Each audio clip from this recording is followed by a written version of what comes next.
So we've been speaking about these shocks that have very serious ramifications for food access.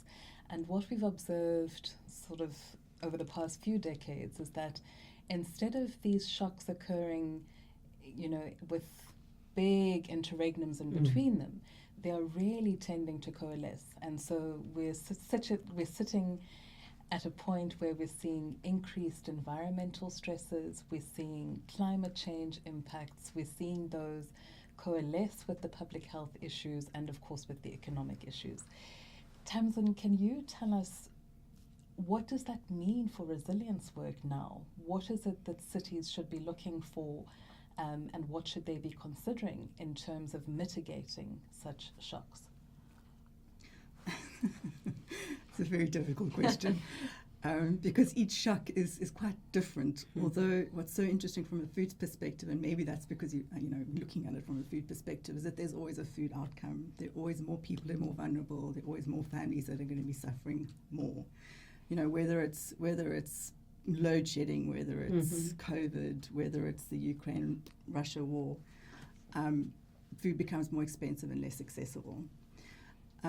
So what do we do about it from my very personal perspective, and probably not a particularly popular government perspective, is that you actually have to be looking at the most vulnerable in a very kind of real way. And I think what we learned, certainly through COVID, is the importance of those informal networks.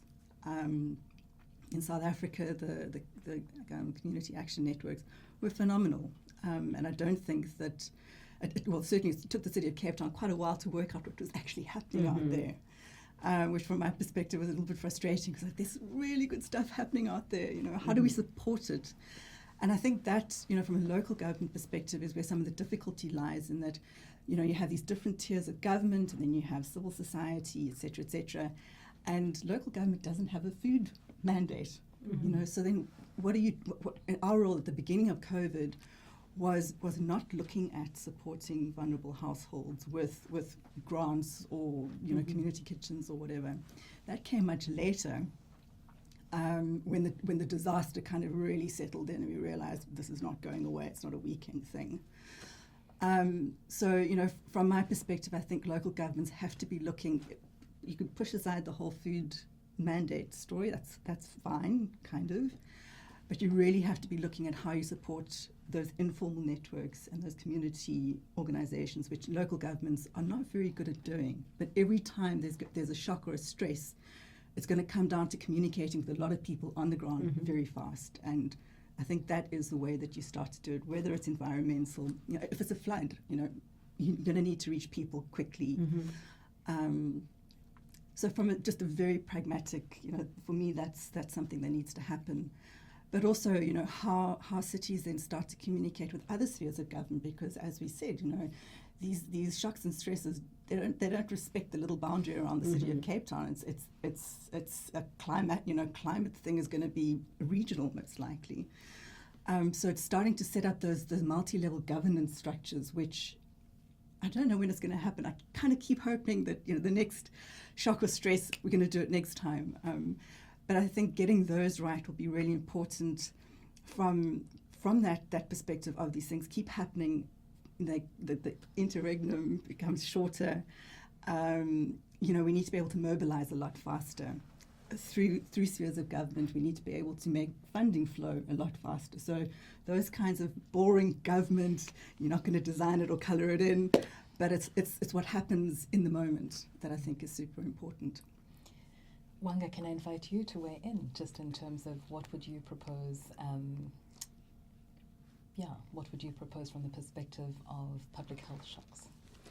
I think what, for instance, COVID showed us, and certainly the other shocks that we've talked about, the economic shocks, the climate shocks, which actually do happen fairly regularly. I mean, floods.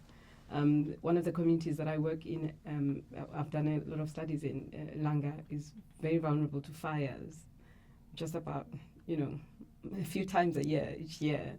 And even though it affects one single community, it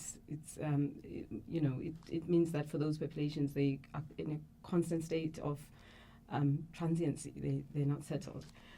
So I think one lesson that we really learned and that we should capitalize on is needing to have comprehensive social protection systems. So the biggest irony for me in the studies I conducted during COVID was that households were saying that during that 6-month period where government introduced new grants, which were all temporary, which were and top-ups to existing grants, many of my participants were saying that those 6 months, that the introduction of those came came 2 months after COVID, so the first 2 months were really bad. But once they were in place, they said that those were the months that in years, for the first time in years, they had more food security. So during the biggest crisis in the world, so for those 6 months, and then of course, as soon as that stopped, as soon as the social relief package was suspended, then things did become worse than they were before. But for those 6 months, they were better than they'd been before. So it's a key lesson here. So I think in terms of expanded comprehensive social protection systems, and our government showed, as Caroline was saying, that in a very short space of time, we're able to marshal and had an infrastructure in place that could add on new grants, put on top-ups and distribute this. Of course, South Africa is unique in terms of that compared to other countries within the continent. But I think that was a lesson. And then the second lesson was preparedness. Recently, the Red Cross released a report which showed that globally, we are not prepared for the next global pandemic. There's no preparedness. So I think in terms of the coordination that Tamsin was talking about, for instance, of civil society organizations, part of what was so difficult during COVID was that none of the government levels were ready. And that's not that's not blaming it's just a fact that there was no readiness.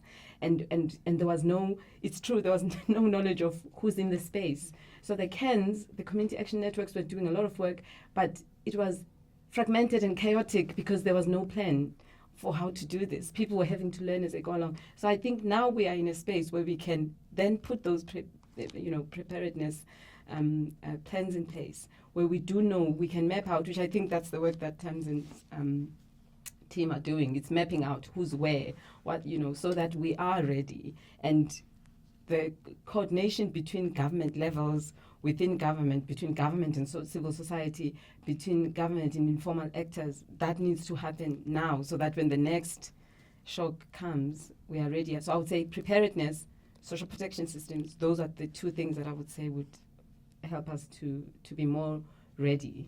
Yeah. So, Caroline, Wanga spoke at length just about the importance of having those social welfare infrastructure in place.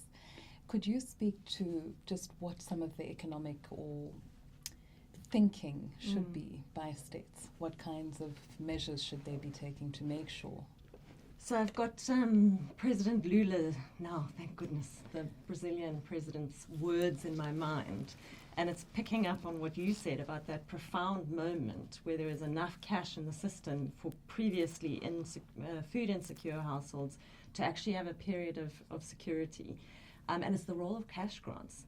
So President Lula in his previous term said that cash grants get the giant wheels of the economy going again. They're monies in the hands of poor people that then are spent on local goods and services. They're often framed as kind of social protection measures, but they're profoundly economic measures in my mind. And repeatedly where they have been introduced, it's been shown what a big economic impact they have. The kind of bottom up local, that supports the street vendor to take a little bit more of a risk, or somebody to start up their own business.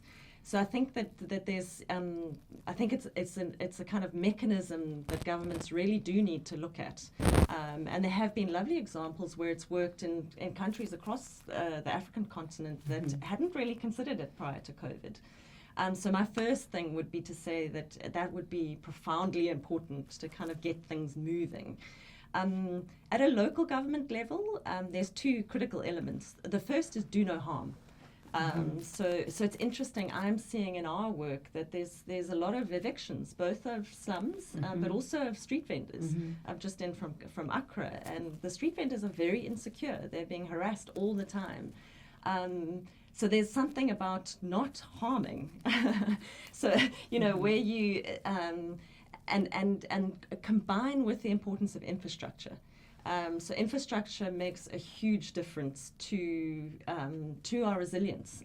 So I think in the COVID period we suddenly really recognized how important water and sanitation was. And it's to kind of build on that, to say if poorer communities are going to be resilient, that infrastructure is really critical. And it's also got an economic component. So where you do provide wash facilities, then people can sell fruit and vegetables that is healthier. Their customers don't get sick. They come back. There's this kind of health and where infrastructure, for example, storage or shelter, it's made a very big difference for people's earnings. Also, homes are workplaces. So where you do provide infrastructure, slum upgrading, it has an economic kind of impact that's often not kind of factored in or considered enough. So those would be some of the issues I would pick up on.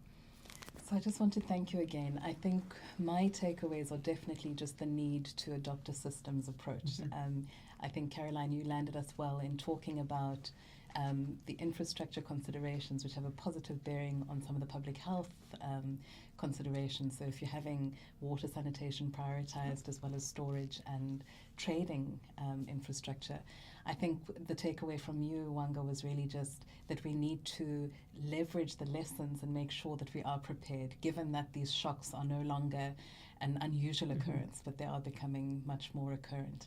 And Tamsin, I want to thank you just for touching on the fact that there needs to be mobilization, there needs to be coordination, and there definitely needs to be an understanding that it's a multi-stakeholder, multi-sectoral effort that is going to get us to a place where African cities are much more resilient to these shocks, to ensure that their citizens have better access to food.